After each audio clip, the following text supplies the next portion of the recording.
Excuse me, everyone. We're about to get started.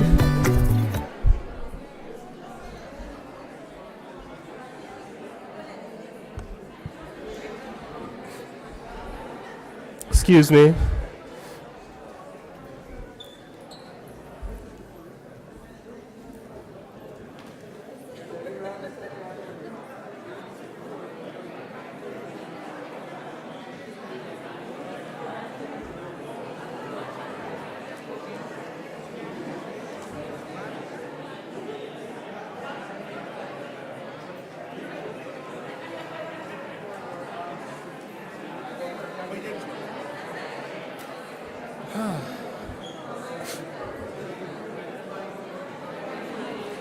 Hello, I see some folks at the door.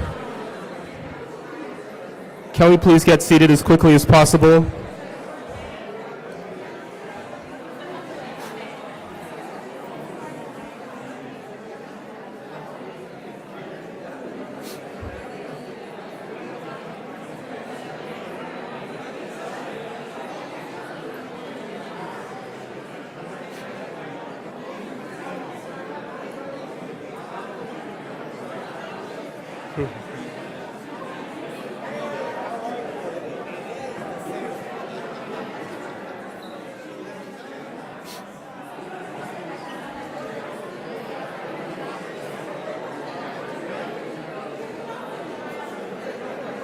Start.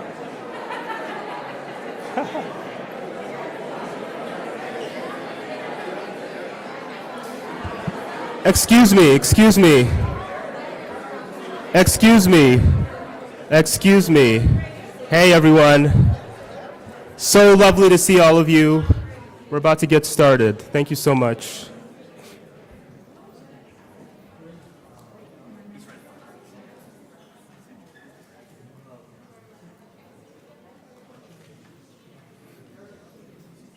As folks are getting seated, I just want to thank all of you so much for coming. I know the weather has been interesting today, and we're contending with all kinds of stuff, but it's so incredible to see all of you, to be gathered with you this afternoon. It's truly a wonderful, wonderful thing.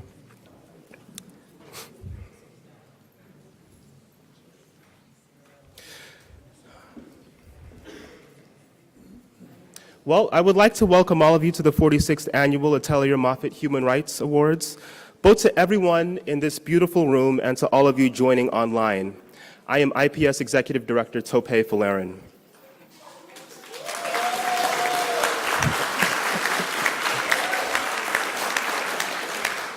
Thank you so much. Many of you joining have been part of this beautiful IPS community for many years, and some of you are joining us for the very first time. This special community first came together in 1976 after agents of Chilean dictator Augusto Pinochet assassinated two of our IPS colleagues, Orlando Letelier and Ronnie Carpin-Moffitt, right here in Washington, D.C. Through this awards program, we've helped turn that horrific terrorist attack into a force for justice. Let me share a fun fact about three former Letelier-Moffitt Award recipients. In the past 10 months, two of them have been elected president of their countries, and a third appears to be on his way.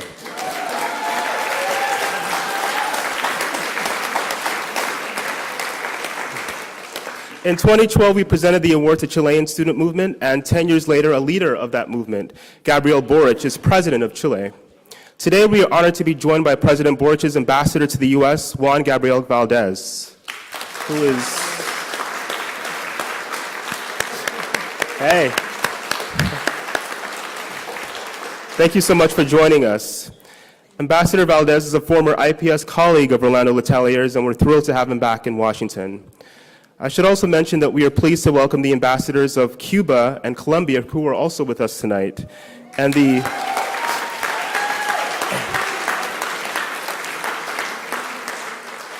ambassadors of Bolivia and Argentina to the Organization of American States. Thank you so much for joining us. In May of this year, our 2007 winner, Gustavo Petro, became president of Colombia, the first progressive leader in that country's history.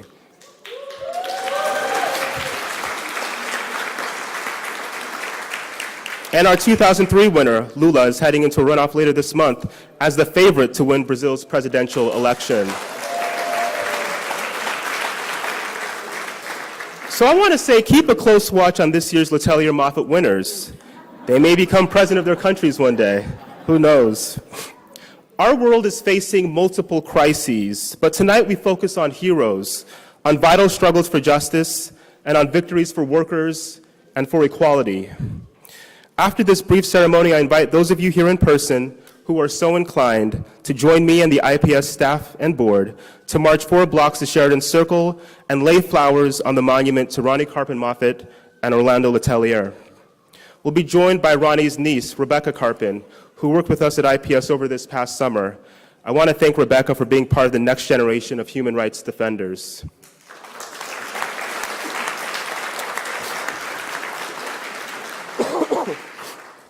To kick off our ceremony today, I want to invite up to the podium another young leader of today's movements for justice, 2020 DC Youth Poet Laureate, and 7-time Poetry Grand Slam champion, Marjan Naderi.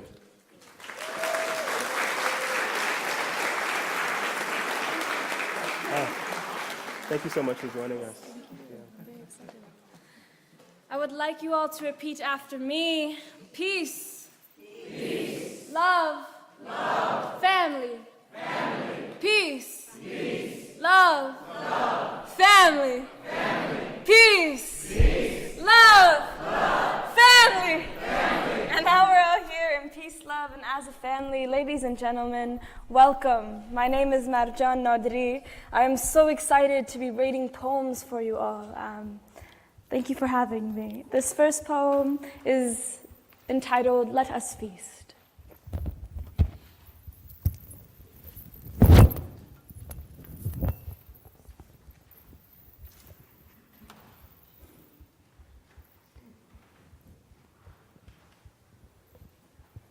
Home is the base where blessings bloom, mainspring place for memory, melodies of curiosity, whistle in the wind blowing doors open.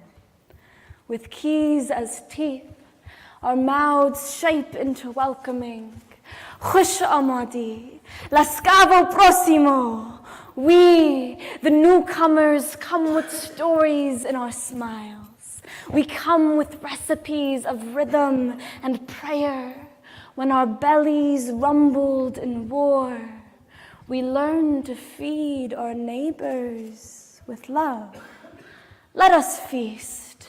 This a ceremony, joining foreign soil and America. Let us share of bravery, how it unravels on our tongues like a flag, unafraid to wave. Let us sing the ageless notes of birthright, our pumping hearts shining together like stars in our chests.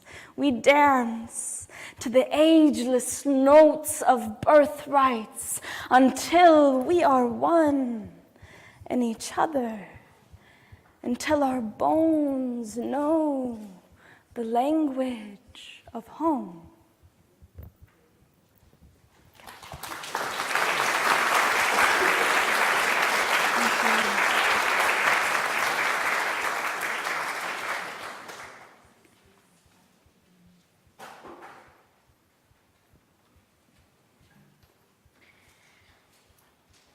I would like to do one more poem for you all.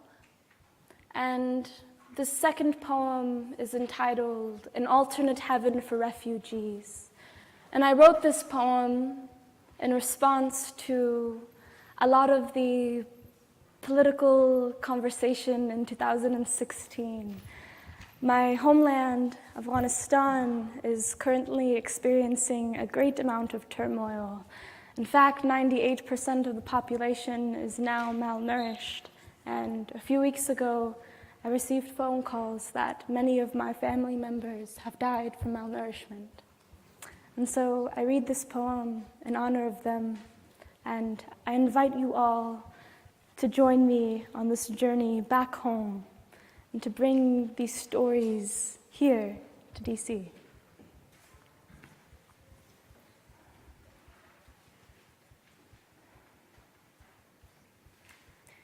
In an alternate heaven for refugees, my people no longer kiss their ears to soil, hoping to hear the hums of an ancestry that lived. Here power cannot twist our tongues and tie them around our throats. But I can't rewrite history the way they did. Oh, the world knows what they did. How they stole stories of our freedom and our bravery and claimed it as their own. But here, America can't stain our white thobes ruby red, because here there are no borders.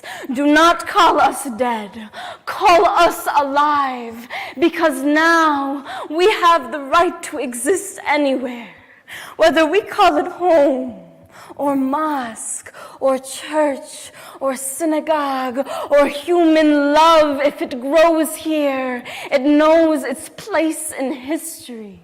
And if you're born here, this wind will love you back in this heaven. We whisper our own names in prayer. A law rewinds every bullet. All the boys win the soccer match. And trophies, they get washed up on seashores instead of the bodies of children who knew how to swim but couldn't. But there, missiles bang like an orchestra singing forgotten names. There, oppression became muscle memory. There, I learned to count the dead and multiply body counts by the hour. There, my younger brother cried a prayer every time he saw a piece of me disintegrate. But brother, I wasn't there. I was here. Here. Rather than throwing rocks at soldiers, we toss rocks into rivers to watch the ripplings of recovery feed every thirsty body here. My mother's Yemeni grace pours upon me. My father's laugh lives in the olive trees of Palestine, and sockets of hope, they grow from Syrian soil. Here, I chant the Somali anthem and hear the winds sing it back. Lullabies that were once missiles are now my sister's voice, echoing in the mountains of Afghanistan. I earned this paradise by a death I did not deserve, because someone, somewhere, prayed the pieces of our ancestry would rest in peace.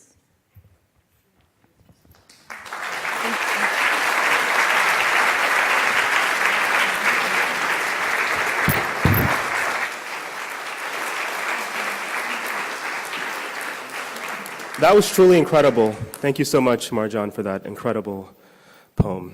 We're so grateful to you.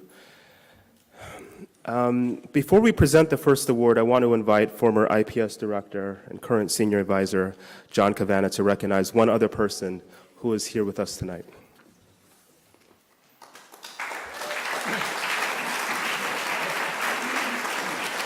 Thank you so much, Tope. I want to also urge people in the doors there to come in and take seats here if you'd like. Plenty of seats also over here.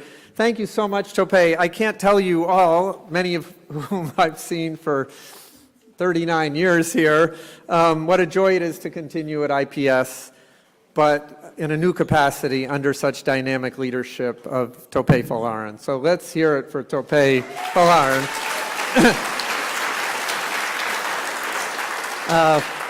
But that's not the special person I'm recognizing. Tope's mentioned several guests here tonight that merit our attention. And I asked Tope if I could give a special shout out to one more. 40 years ago, IPS started a collaboration with one of the most dynamic and remarkable and brave public scholars in the world, Walden Bello. With Walden, we fought U.S. support for the first Marcos dictatorship, and it was defeated.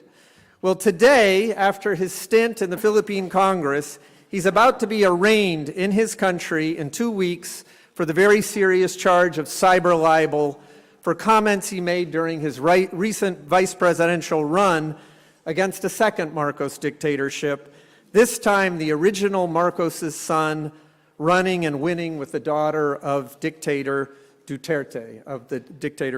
So I wanted just to point Walden out to you, ask him to stand up, encourage you to go talk to him after the ceremony, and ask how you can help in his defense. Walden Bello, everyone. So stand up, Walden.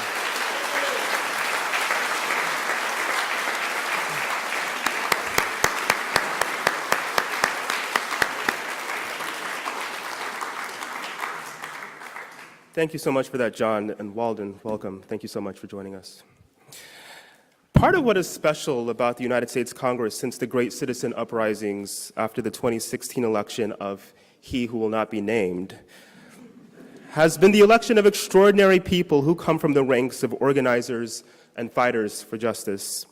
We are thrilled to have one of those with us tonight to present the 2022 Letelier-Moffitt Human Rights Awards.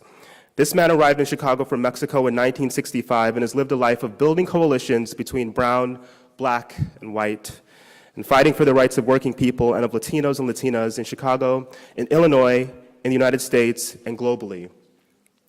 In 1992, he became the first Mexican-American member of the Illinois Senate, and in 2018, he was elected to the U.S. Congress, where he's become a leader of the Congressional Progressive Caucus and a champion of immigrant rights and justice. He has a special lifelong place in his heart for democracy in Chile, and we are thrilled that he is here today to present both the international and domestic Letelier-Moffitt Human Rights Awards. Please welcome Congressman Chuy Garcia.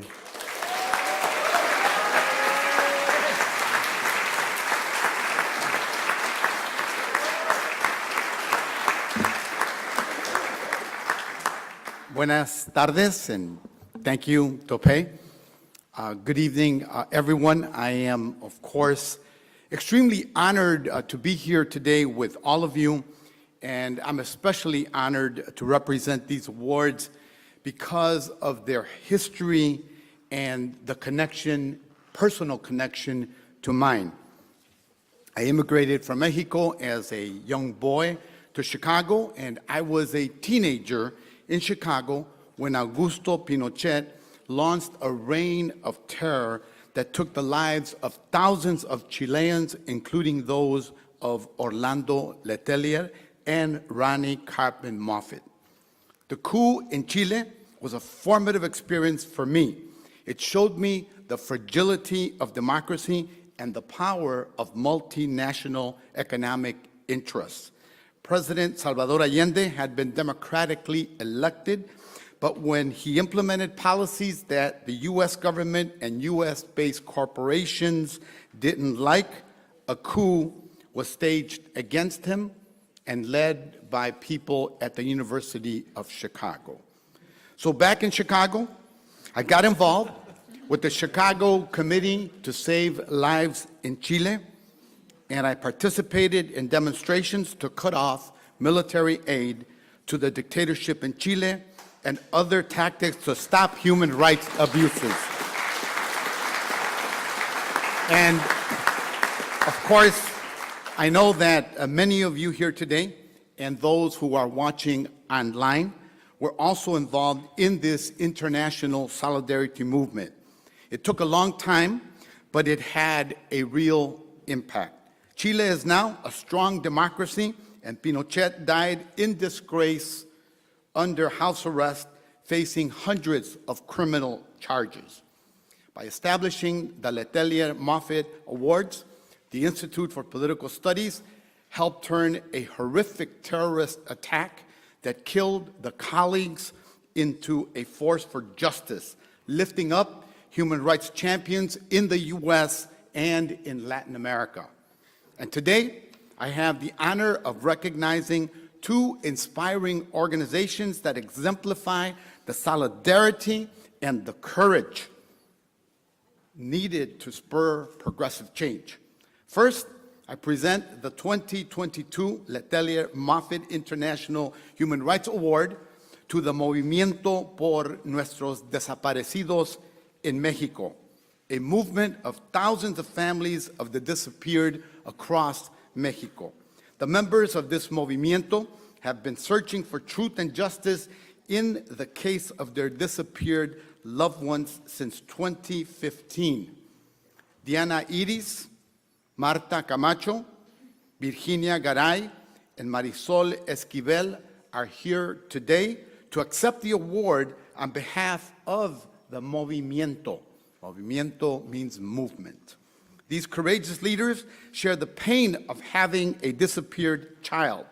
One of them is a survivor of forced disappearance herself.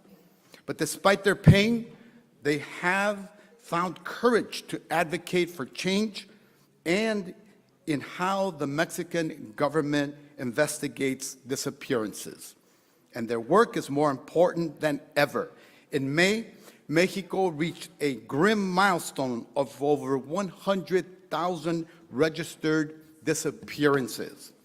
The Movimiento has led the extraordinary search efforts, all too often without government support, to locate and excavate mass graves despite ongoing threats and attacks. In the last few years, 13 relatives, mostly mothers of disappeared people, have been killed across Mexico in apparent retaliation for their activism. In 2017, the Movimiento and the tireless advocacy resulted in the passing of the General Law on Disappearances, the first such legislation in Mexico. But since then, Movimiento members have repeatedly called on Mexican authorities to fulfill their promises and fully implement the law. But many of the institutions the law established remain ineffective. The Movimiento also shed light on more than 52,000 unidentified bodies in mass graves and morgues in Mexico, the vast majority of which were victims of forced disappearances. The Movimiento has pushed for the creation of an independent forensic task force funded by Mexico and safeguarded by the UN. Many prosecutions are still not ongoing with the task force, but people like Diana, Marta, Virginia, and Marisol are not taking no for an answer. Until the bodies are identified, their families will continue to look for them. That's another key fight for the Movimiento, to seek justice for the more than 100,000 families that are still looking for their loved ones. There have only been 36 convictions for forced disappearances in Mexico, despite threats from drug cartels, corrupt officials, abusive security forces, and seemingly indifferent government officials. The Movimiento shows us a way forward. Today, we celebrate their accomplishments, their heroic bravery, and the powerful collective push for justice and truth. Porque vivos se los llevaron, vivos los queremos. Because they were taken alive, and we want them back alive. It is my honor to invite to the podium leaders from the Movimiento to present them the 2022 International Letelier-Moffitt Human Rights Award. Please come forward. Adelante, por favor.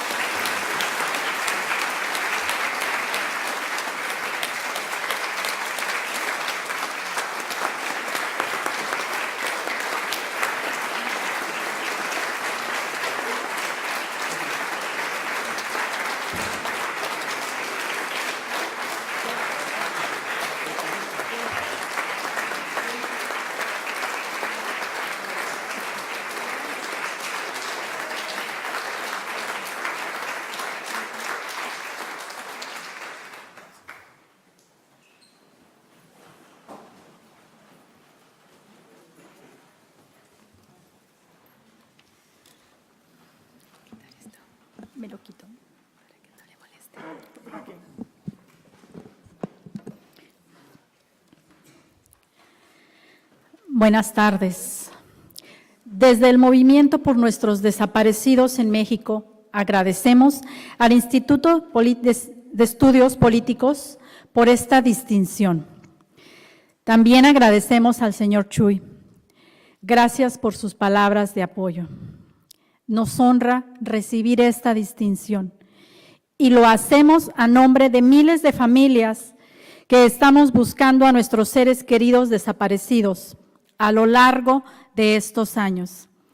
Quienes integramos el movimiento, trabajamos fuerte, con mucho corazón, para encontrar a todas y todos. Good afternoon.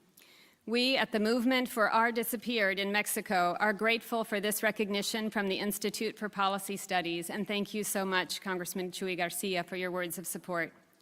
We are honored to receive this award, and we do so in the name of thousands of families who are searching for disappeared loved ones. All throughout these years, we who are part of this movement have been working hard and with all our heart to find each and every one of them. Recibir el reconocimiento de derechos humanos Letelier-Moffitt es un motivo de alegría y aliento para seguir en nuestra lucha y encontrar justicia, prevenir nuevas desapariciones, para que nadie tenga que sufrir lo que nosotras estamos padeciendo.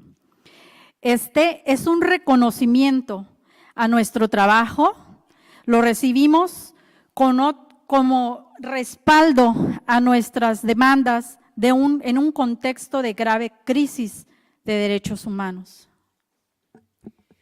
Receiving this Letelier-Moffitt Award brings us joy and encourages us as we continue our fight to find all disappeared persons, our fight for justice, and our fight to prevent future disappearances so that no one will have to go through what we have gone through.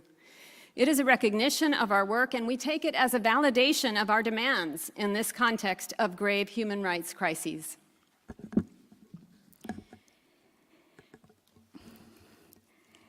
En México hay más de 106,000 personas desaparecidas, según datos oficiales. Desaparecen personas en situación de mayor vulnerabilidad, jóvenes, mujeres, adolescentes, niñas, niños, personas adultas, adultos mayores, migrantes, víctimas de trata y de diversos tipos de violaciones. También hay desapariciones de periodistas y defensores de derechos humanos por hacer este trabajo. Gracias. In Mexico, more than 106,000 people have disappeared, according to government statistics. Among them are the most vulnerable: young people, children, women, adults, the elderly, migrants, victims of human trafficking and of all types of violence. Journalists and human rights defenders are also disappeared because of the work that they do.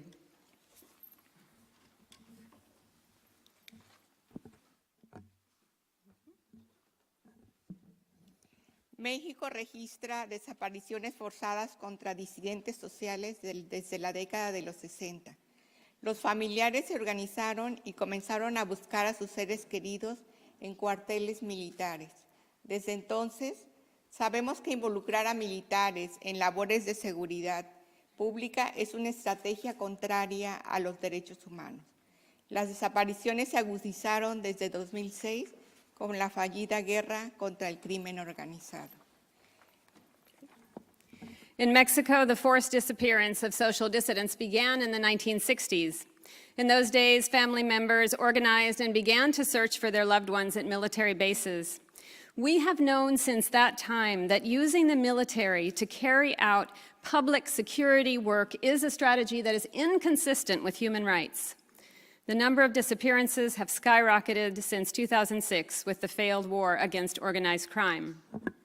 La impunidad en nuestro país es absoluta. Impunity in our country has been absolutely present and constant. Tan solo 36 sentencias condenatorias para más de 106,000 personas desaparecidas. La injusticia en México prevalece. Las redes de corrupción están tejidas y afianzadas fuertemente, por lo tanto, muy difíciles de romper. We have had only 36 guilty verdicts from over 106,000 officially registered cases. Injustice prevails in Mexico.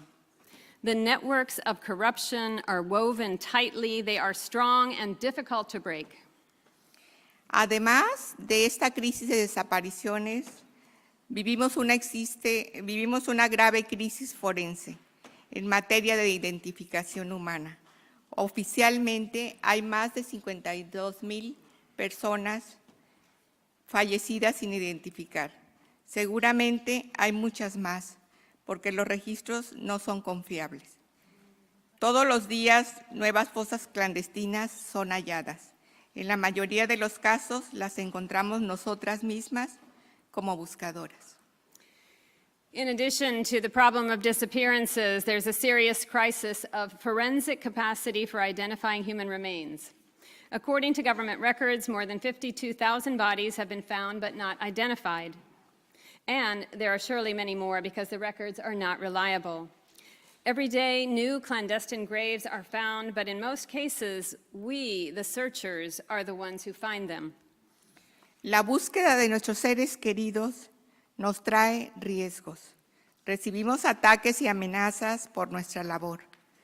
Hay más de 13 compañeros y compañeras asesinadas por buscar a sus familiares, por exigir verdad y justicia.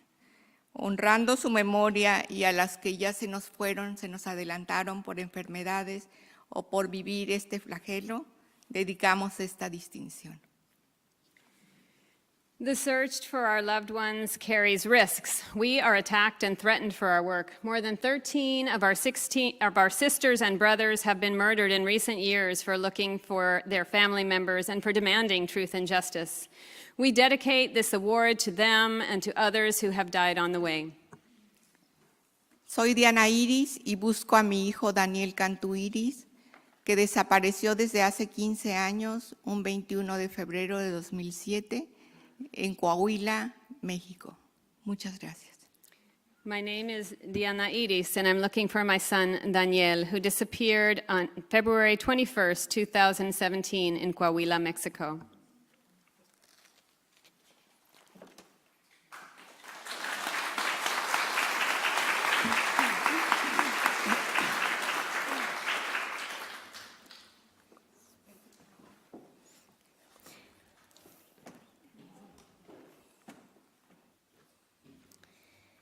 Gracias al trabajo de colectivos de familiares de personas desaparecidas, hoy en México contamos con una ley general en materia de desapariciones vigente desde enero del 2018. Sin embargo, a casi 5 años de su promulgación, existe una amplia brecha entre la ley y la realidad concreta. Las autoridades tienen el reto de implementar mejor estos instrumentos legales, evitando dejar a miles de familias sin justicia y sin verdad. Thanks to the work of the family members of the disappeared, organized in collectives, we were able to pass a general law on disappearances in January of 2018. However, almost 5 years after its enactment, there's still an enormous gap between what's on paper and what's happening in reality. The authorities have the challenge now of implementing these legal instruments so that thousands of families will not be left without justice and truth. Llegamos hoy hasta aquí y ahora nos interesa vincularnos con ustedes como sociedad estadounidense, tender puentes, que las fronteras o el idioma no sean el motivo de impedimento para contar con la solidaridad y la esperanza compartida de que esta realidad puede cambiar. Somos conscientes de que en este país hay graves problemas como el racismo, discriminación e injusticia. Necesitamos ayudarnos mutuamente para hacer frente a los desafíos que estamos viviendo. Urge regular la venta de armas más estrictamente para reducir el tráfico hacia México, incentivar políticas de salud pública que reduzcan la demanda de drogas. We've gotten this far today, and now we want to build ties with you, society in the United States. We want to build bridges so that neither borders nor languages will be an obstacle to shared solidarity and the shared hope that this reality can change. We're aware that you're also facing many problems here: racism, discrimination, injustice, to name a few. We need to work together to face the challenges of the day. For instance, there is an urgent need to regulate the sale of firearms more strictly in the United States to keep so many weapons from being trafficked to Mexico. And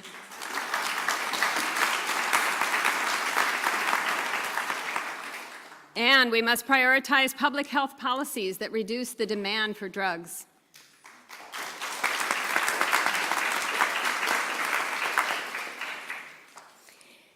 Consideramos que el gobierno estadounidense debería expresar a México más claramente su preocupación por las desapariciones, por las personas fallecidas sin identificar, por la impunidad constante. Se requiere reforzar la cooperación técnica con México para abordar la gran complejidad de implementar la ley general en la materia, para devolver su identidad a las más de 52,000 personas fallecidas sin identificar. Esta grave crisis de desaparecidos no debe pasar desapercibida en Estados Unidos. We believe that the United States government should express its concerns to Mexico more plainly. It should make clear to our government that it is troubled about the disappearances, the unidentified bodies, and the ongoing impunity. Mexico is also going to need greater technical cooperation from the United States in order to implement the general law on disappearances in all of its complexity, and to identify more than 52,000 bodies who have still not been identified. This serious crisis of disappearances must not go unnoticed in the United States. Soy Marta Alicia Camacho Loaiza, represento la Unión de Madres con Hijos Desaparecidos en Sinaloa por cuestiones políticas de los años 70. Pertenezco al movimiento por nuestros desaparecidos México. Yo fui desaparecida en 1977 por ser una joven disidente. Estuve en las instalaciones de la Secretaría de Defensa en México. Iba con un embarazo de 7 meses. Mi esposo, después de haber sido torturado, mutilado y ejecutado extrajudicialmente, no sabemos qué pasó con su cuerpo. Mi hijo nació en cautiverio, vendada de los ojos, amarrada de las manos. Sobrevivió y pues por allí mis padres dieron una cantidad de dinero para que fuera liberada. Fue el Estado. El 23 de septiembre del 2019, el Estado mexicano me da una disculpa pública, pero eso no llena nuestras expectativas. Queremos justicia, memoria y medidas de no repetición. Gracias.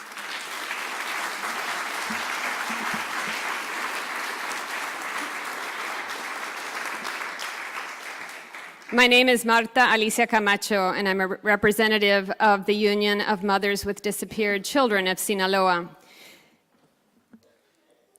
I myself was disappeared in 1977. I was a young person. I was a dissident at that time. I was taken in by the Secretary of Defense in Mexico. I was 7 months pregnant at the time. My husband was tortured, he was mutilated, and he was murdered extrajudicially. We still don't know where his body is. My child was born in captivity with his eyes blindfolded and his hands tied.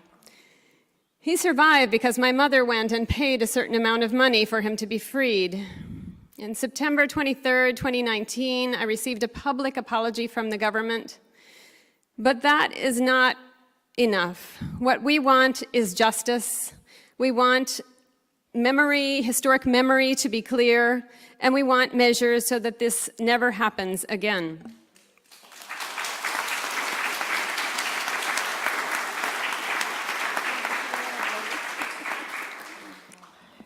Buenas tardes. Invitamos a todas y a todos ustedes a unirse a nuestra causa. Saludamos a todas las organizaciones estadounidenses que nos apoyan. We want to send a shout out to all the U.S. organizations that are supporting us, and we invite all of you to join our cause. Como familiares de personas desaparecidas, seguimos construyendo colectivamente nuestra digna lucha por ellas y ellos. Transformamos el dolor y no paramos. Les buscamos porque les amamos. La búsqueda es incansable. La enorme voluntad de articularnos entre familias y organizaciones acompañantes nos han hecho confluir en un movimiento que acoge a todas y todos los desaparecidos en México. As family members of disappeared persons, we're still working together. We're still fighting with dignity for our loved ones. We're turning our pain into power, and we aren't going to stop. We're searching for them because we love them.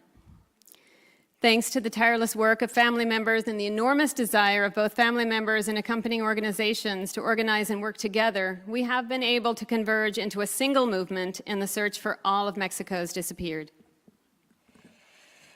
Compañeras, compañeros, seamos canales de diálogo. Les convidamos, les invitamos a que participen con nosotros para que en colectivo busquemos más propuestas para transformar esta realidad que nos duele. Como sociedad a todos nos duele.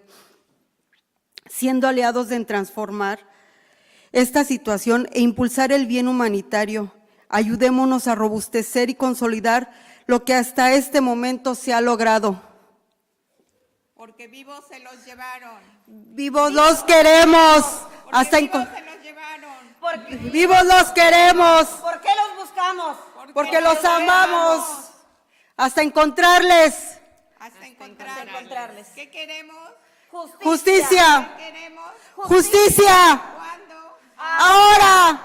Ahora seamos indispensables. Presentes testigos los culpables.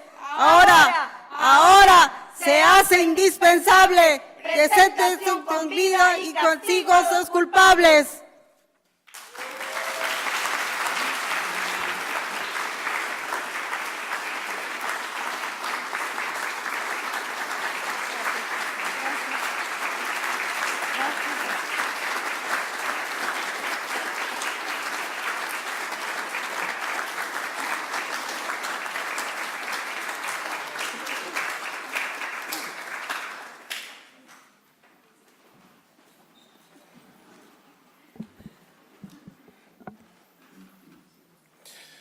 Congratulations again to all of you, and I want you to know that we will support you, we will help as much as we can.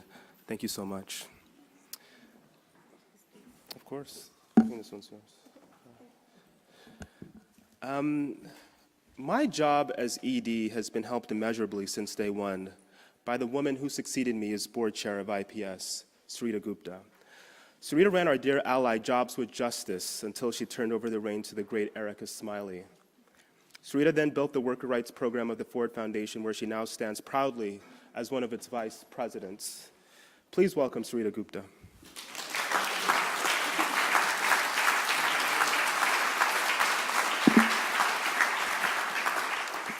Thank you so much. First of all, thank you to you, Topay, for leading IPS. And I know John did a little shout out earlier, but I just have to say, imagine how difficult it is to step into an executive director role of an organization in the middle of a pandemic. But Topay has done an amazing job, and so has the whole staff of IPS. So I just want to take a moment to really thank the staff. It is really an honor to be here tonight, and I want to thank the amazing Representative Chuy Garcia, who I've known for many years now, and so glad to be in this space with you. And it's actually, I have to say, it's really hard to follow that amazing presentation of an award. I just thank you so much to our dear sisters from Mexico for your courage, for your hard work on disappearances, and really for channeling your pain to power, right? And for your powerful call to action for all of us to build with you in this moment. So thank you, thank you, thank you.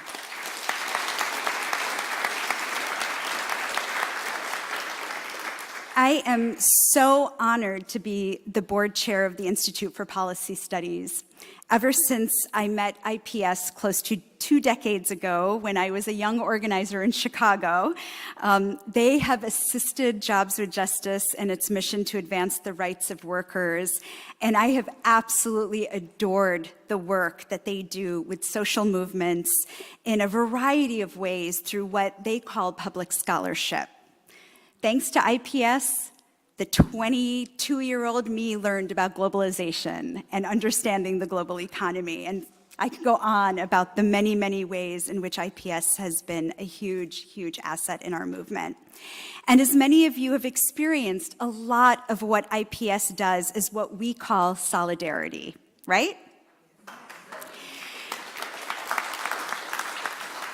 It's fundamentally about being there for allies when allies need your help. In that spirit, I'm going to do something right now that is totally out of character for a Washington, D.C.-based organization.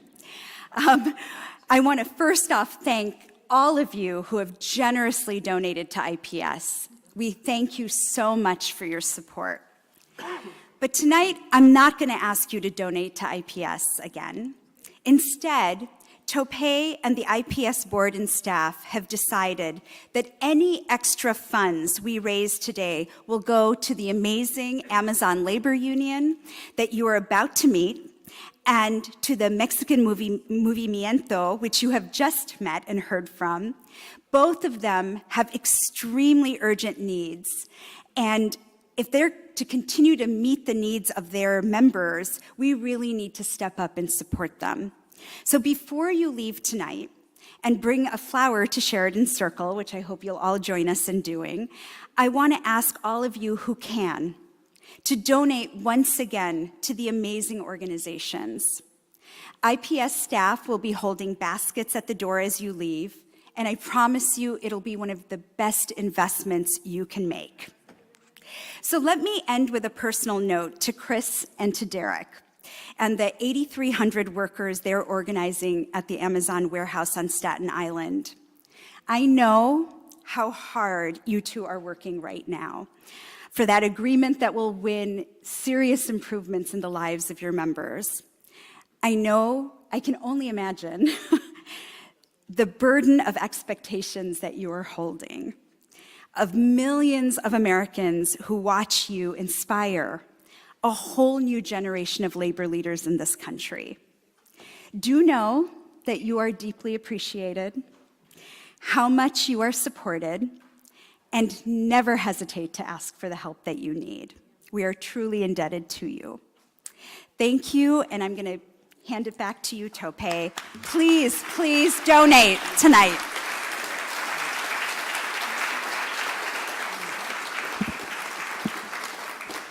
Thank you so much, Sarita, for those lovely, lovely words. Again, please welcome Representative Chuy Garcia to present our domestic award. Thank you.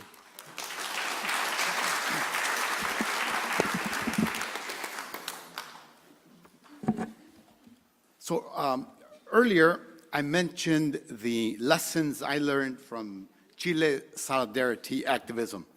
I carried those lessons of the power of solidarity into my work in the labor movement.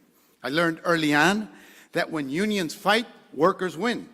Augusto Pinochet knew this too. That's why he threw labor leaders in prison. He knew that with union power, ordinary people can stand up to powerful interests. The recipients of this year's Letelier-Moffitt Domestic Human Rights Award are standing up to one of the most powerful interests of our time. In April of this year, they achieved what only recently was considered unthinkable. They won a union election at the world's largest online retailer, Amazon. Yep.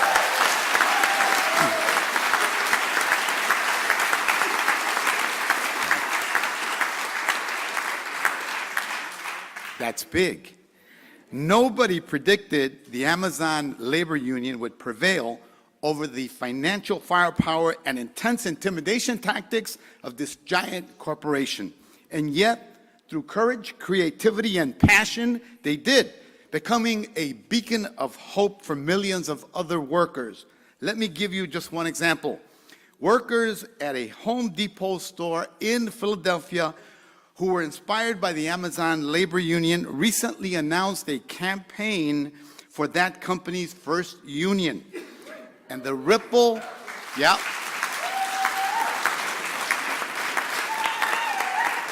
And of course, the ripple effects of their victory are huge and ongoing. Monday, in the Chicago suburb, Amazon workers went on strike to protest working conditions there. It is inspiring. Yes. But the Amazon labor union still faces big hurdles. The company has refused to use every trick in the book to deny workers their rights, to keep the momentum going and secure a fair contract from this corporate giant. They need more allies and financial support. I believe that the Amazon labor union's success this year is a turning point. It's a spark of hope for workers in the world's wealthiest nation who still have to rely on public assistance just to get by. A spark that can help end the disgrace of CEOs like Amazon's Andy Jassy, making thousands of times more than median workers. This spark can truly help turn the tide in this country towards more equity and more justice for all. And now it is my great honor to present the 2022 Letelier-Moffitt Domestic Human Rights Award to Derek Palmer, Vice President of the Amazon Labor Union. Derek, come on up here.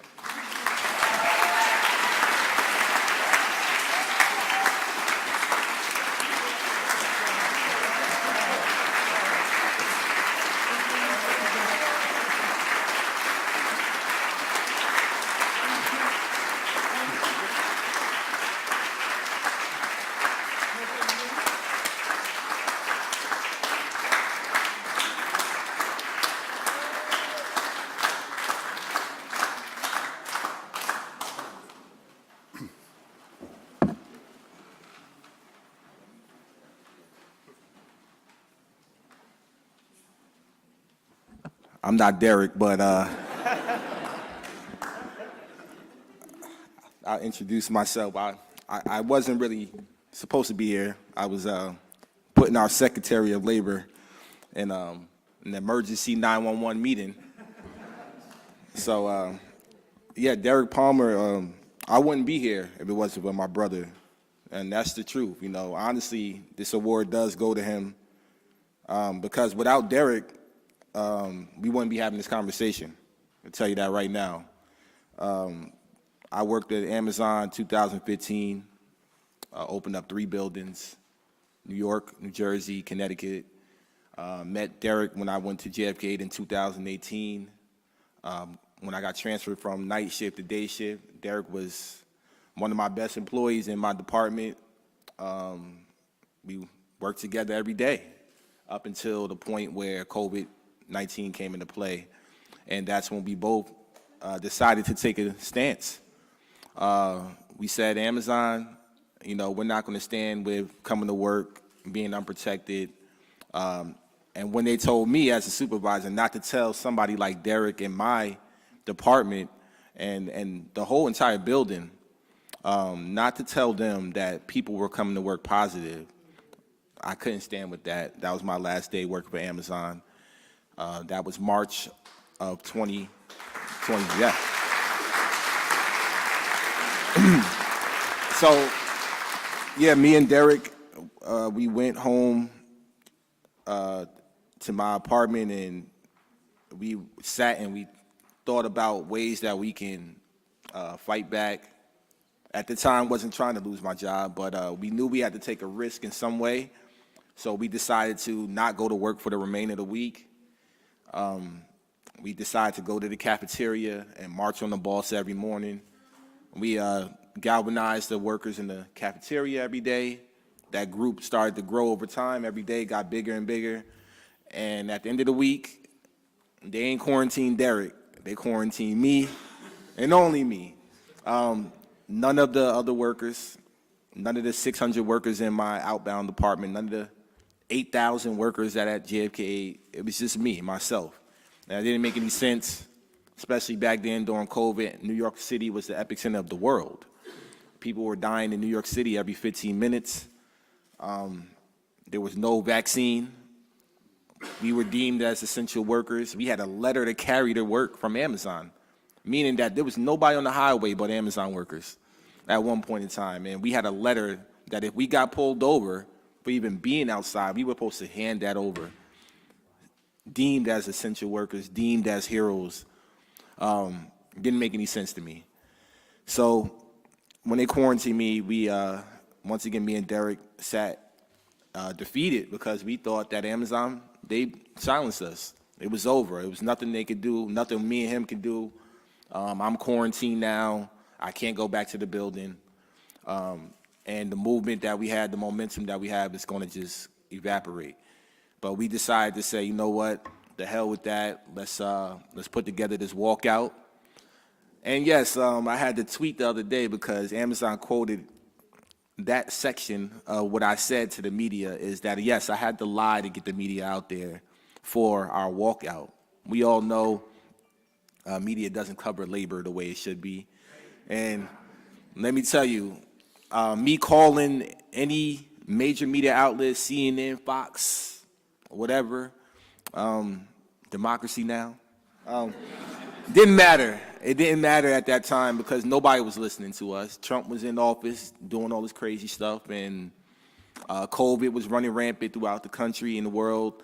And it was so many other bigger topics in the media than me calling and complaining. So they didn't cover it. It wasn't until that one article came out in the New York Post, that's when the traction started to pick up. And then obviously after the walkout, I was all over the world on Zoom. And I lost my job publicly. They fired me over the phone. And a week later, Jeff Bezos himself, along with his general counsel, David Sapolsky, Jay Carney, a couple of others that I can name, but you guys know y'all know the usual suspects. And they had this meeting, a smear campaign to be put on me, calling me not smart, articulate, and to also make me the face of the whole unionizing efforts against Amazon. I'm gonna leave it there because I don't know what that was, but that was a good idea for me. The other part upsetted us. It definitely upsetted me and Derek. We're black men. Most of Amazon workers are black and brown workers. Most of essential workers in this country are black and brown.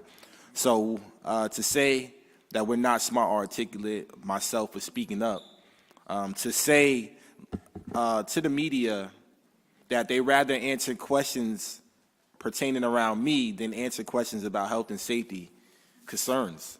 That just tells you what type of company we're dealing with when it comes to Amazon. They don't care about health and safety. They don't care about the workers. And it's not just their business model. That's every major corporation in this country. Whole Foods, Walmart, Target, they all the same. They all have these same type of meetings, and they have these same type of conversations. And if I could tell you that that was leaked, we can imagine what's not being heard and what's not being said out in the public. It gets worse than that, I can tell you that.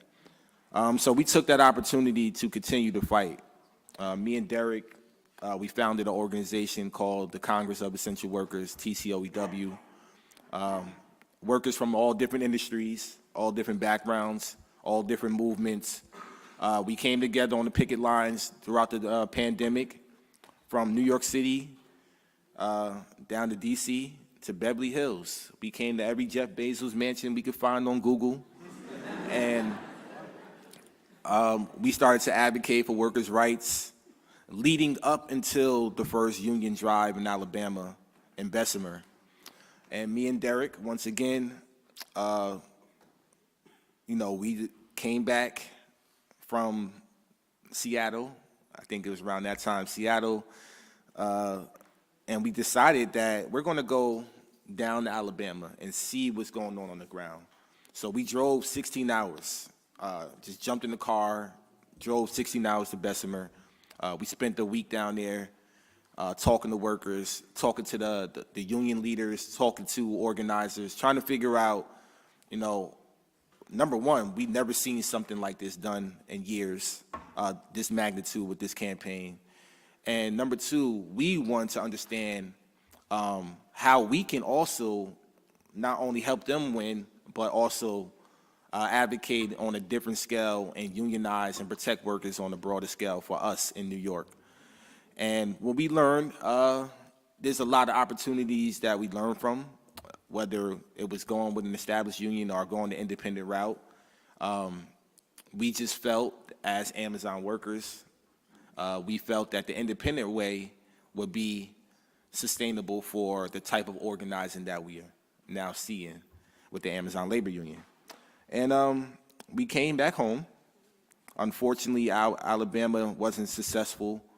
Amazon, of course, they spent millions of dollars. We all know what they did, the breaking of the law, the mailbox, etc. We said, you know what, let's try it our way, and let's do this the independent route, worker-led. And we started with 2 tables in a tent outside of Amazon, JFK, and Staten Island. No established unions supporting us at the time, no politician, barely any media attention. Nobody even believed in us. Even people in this room, you know, they didn't believe in us, and that's fine. It's fine, there was a lot of y'all. But we forgive y'all. You know, but all honesty, you know, this campaign, of course, you know, we're going up against $1 trillion company, no resources, no money, no guidance. Who would think that we were going to win, you know? Besides myself, and I know Derek never had doubt, and the organizers that we organized with, they never had doubt. You had to really see it on the ground to believe it. And from the outside looking in, it just looked like, you know, obviously a bunch of people, and that's it. But I can tell you, when we won our campaign on April 1st, talking about finances and money, when we won, we only had $2 in our account. And let me tell you how much people didn't believe us. The New York Times not reported, but they admitted to us. We're really close with one of the reporters, and she told us no media outlet in the country had it written that we won on the day of the tally. They had to literally change their titles the day of the tally, the moment that we won. Yeah, you should clap, yeah. Yeah. And that was real eye-opening. At the same time, it's the truth. You know, we shocked the world, we shocked the labor movement, we shocked the country. But the most important thing is we shocked these billionaires. And we let them know that workers are now fighting back, and we're not going anywhere. And we're not done. You know, this is just the beginning. It really feels like it's been a long time, a long battle, because it has been with the labor movement. But with our struggle, we only won since April of this year. And it's been a few months, and we've done a lot in these last 3 to 4 months. But there's still a long way to go, a long battle ahead of us, and we're not going to be able to do it alone. And this is why today is not just fundraising, it's really a call to action. Everybody here has a part to play in this fight. You know, we losers, this fight, this is going to affect everybody in this room. It's going to affect the whole country. It's going to affect, if not the whole world. Everybody's watching us. And the Amazon Labor Union, in particular myself, we're under a different microscope for some reason. Established unions, of course, they've done a lot of great things in this country, and the history of labor in this country has been great. But also, it's also been a stalemate for decades when it comes to fighting corporations like Amazon. It wasn't until we won that they seen that it's possible, even established unions, And now the type of organizing that we're doing is out front. It's out in the open. It's more radicalized. It's younger. The younger generation, they're taking charge. You know, our children are out there on picket lines now. My kids been out there a few times. It's a different energy in the labor movement, and I think that we're a catalyst and also a huge part of that. But we all know it's a small window of opportunity. You know, this window's closing on us. Contract fight doesn't last forever. Amazon still hasn't recognized that they lost by over 500 votes. Amazon objected to our election 25 times, which we were able to defeat in court, but we know the process. They can appeal all the way to the Supreme Court, which we know right now, that ain't a good idea. So what can we do right now in this immediate moment?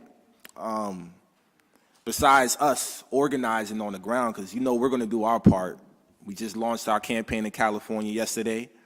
We just filed, we filed last week, and now they already have an election hopefully coming up in the next month. We have Albany going on right now as we speak. Workers are voting to be unionized. We're expanding, we're growing. We're going to organize, we're going to do our part. Now we got to put these elected officials into gear. That's why I just left Marty Walsh. Let him know that we need some support. We got to hold Congress accountable. Y'all seen me tweeting at AOC. I'm going to continue doing that, calling out politicians that don't show up in New York and beyond. And we got to make sure that we're being funded, you know, and that starts with the community, starts with our own selves, our own conversations at home, our neighbors, our friends and family. I still got friends and family that shop on Amazon, and they look at me like, and I'm like, yeah, you know what you're doing. So it starts with us. It starts with us. And I know it's a drug you got to wean yourself off of. Some of y'all in here got Prime, cancel it, but just understand the damage that you're doing. Understand. I guess that is a clapping moment. Understand that, you know, one-click buy destroys your own community, destroys your main streets, destroys your local book sellers, your local mom and pop stores, and it destroys your own, really your own neighborhood. Amazon sets up shops, they reap the benefits, they exploit their workers, and they move on to the next city in town. Just like they dangled HQ2 with the whole country and everybody bidding, throwing bids, they get a rise out of that. But we got to tell them now when they come set up shop that they got to be met with unionized workers. That's up to us. You know? So once again, you know, this award, this does go to Derek because once again, I wouldn't be here. If Derek didn't drive me to work this is a fact, he was picking me up every morning. I had lost my vehicle before COVID, and he was my ride. You know, he lived the next town over. He didn't have to do that. You know, and I was a supervisor, so he really didn't have to do that. He could have said, I'm going for your job. Like, screw you, I'm about to take this PA position. But no, that's the type of brother he is. He's a loyal fighter. You know, ever since we linked up, it's never been turning back. There's never been no doubt in my mind. And, you know, this award, honestly, there wouldn't be no Amazon labor union if he didn't take me to work, if me and him didn't walk out, if we didn't continue to fight after I was smeared, if we didn't come back from Alabama with a different mindset and energy, the Amazon labor union wouldn't exist if it wasn't for Derek Palmer. And that's a fact. So there's not enough credit that I can give him and any of the organizers, the ones that are home right now, the team that's in Staten Island, the team that's up in Albany right now. I myself, I get inspired and motivated by them. You know, that's the energy that I feed off of, is the people around me. And people ask how I continue to go and go and go. I'm like, I have to. I have no choice. You know, they're relying on me. 8,300 members in Staten Island are relying on us. And the whole world and the whole labor movement in this country is relying on the ALU. So for us, we have no choice but to fight. So I'm asking everybody here, comrades, brothers and sisters in the fight. No matter what struggle you're in, no matter what industry you're in, no matter what movement you're in, this is all one struggle, one fight. We're all in this together. At the end of the day, we're all a part of the working class, and we got to fight. So I could go on and on. I'm not going to do that, though, because, as you know, I have to get back up to Albany, hopefully which will be the second unionized building and facility for Amazon in American history. And we're going to continue to organize, we're going to continue to fight, and I hope to see you all out there on the picket line. Thank you.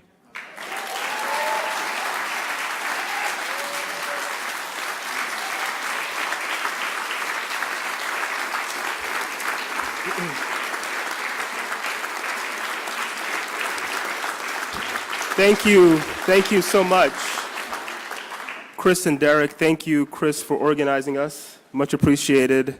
We believe in you now. We're here for you. So appreciate that. I want to thank all of you so much for coming out. I want to thank you all for joining in this moment, for your solidarity. It means the world to us. I want us to remember how this feels in this moment. This is what it's all about, us coming together and fighting to overcome impossible odds. It is possible. And that's why we're here. I thank you so much for your attendance today. I also want to thank the IPS staff, especially Brittany Alexander. Brittany, so much love to you for everything you've done. And also on a personal note, the staff has been incredible. You know, we've done so much by Zoom, and I've gotten to know people by Zoom, and it's been incredible to get to know folks and to work together.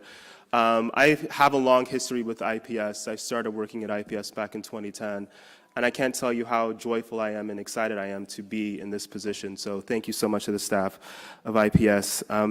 As you leave, again, if you're so inclined, we ask that you take a flower on your way out, and Sarah Anderson and other IPSers will lead you to Sheridan Circle, just 4 blocks from here, where we will lay flowers in our memorial to Ronnie and Orlando. And if you can't join us, we ask that you take a flower and place it somewhere that is special to you.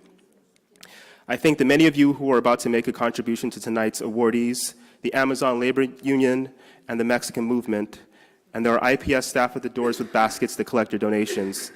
Thank you all, and see you in the battles to come. Thank you.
you.